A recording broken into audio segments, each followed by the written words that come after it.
Concerts come in all shapes and sizes, but they do not come much bigger than this. Coldplay at Wembley. But this tour, currently on its way to South America and back in the UK next summer, also claims to rewrite the rulebook by proposing a plan of sustainable and low-carbon emission performances. And today, lucky me, I've got exclusive access to band members Chris Martin and Jonny Buckland to not only tie my shoelaces, but get their lowdown on how it's all expected to work. There aren't many bands in the world who could do 6 sellout nights. How are the energy levels? Really good, yeah. Because we're about the same age. You're 57? Yeah. Wow. Looking good on it. Yeah, we're just having an amazing time, mainly because of people. You say it's about people, but actually you're switching us all on now to make us really think about the planet. I don't think we're switching anyone on to anything. I think we're observing all of the news and putting it into what we do. Tell us about the 3 R's, because no longer are they reading, writing and arithmetic. What are the 3 R's for Coldplay? Reduce, reuse, recycle. Now we've got these windmills. On the top of some of the towers, you see these little windmills. And next year we're going to have much more solar. We're really only halfway there to where we want to be, which is entirely renewable energy supplying the whole show. 'Cause you're a sky full of stars. And they have Phil Harvey on hand to ensure the band's green targets are met. Where was the initial idea for this? Where did it come from? Well, it kind of started with the BBC, actually, because there was an interview that Chris did in 2019, and he said, we as a band just don't want to tour until we can do it in a sustainable and environmentally beneficial way. I have read some out there things about what you're doing. How are you powering Wembley? So we kind of had to invent the world's first tourable battery. It's actually made of 40 recycled electric car batteries, and it's got a 1.67 megawatt capacity, so that's enough to power the entire show.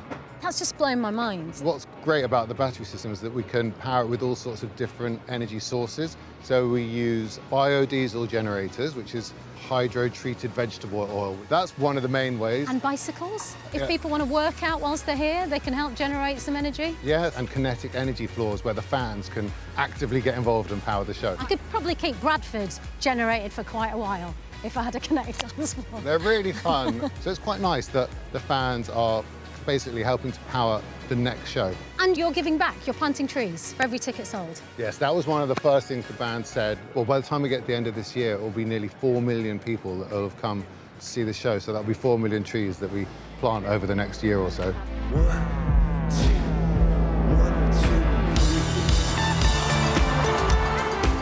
You have us all in the palm of your hand when you're on that stage. Is there a moment where you feel it? Oh my God, this is actually happening. It's really, really hard to go to a concert these days. You have to worry about whether you're going to get COVID, whether you've got any money, whether you're going to be able to pay your energy bills. So we feel so incredibly grateful about people turning up that the energy just goes through the roof. In the beginning it felt like I want to be a pop star and I want everyone to say I'm amazing, but it doesn't feel like that anymore. It feels like, okay, we're more conductors these days. It's about a group thing. Jonny, are you still in the pop star phase? No. He never wanted to be a pop Never star. ever was in it. He's been hiding now for 22 years. 3, 2,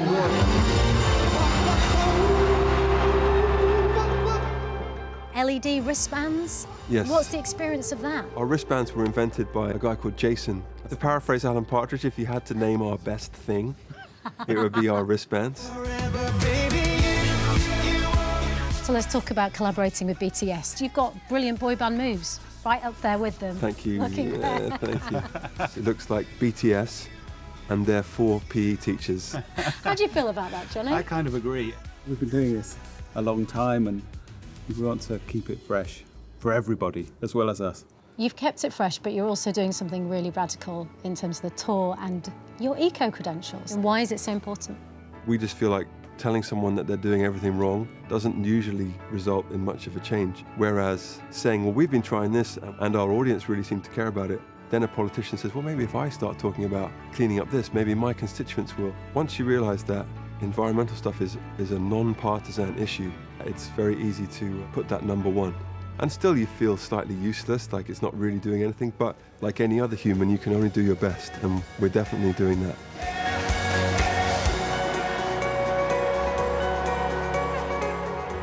Thank you, everybody. You're the best. just the best.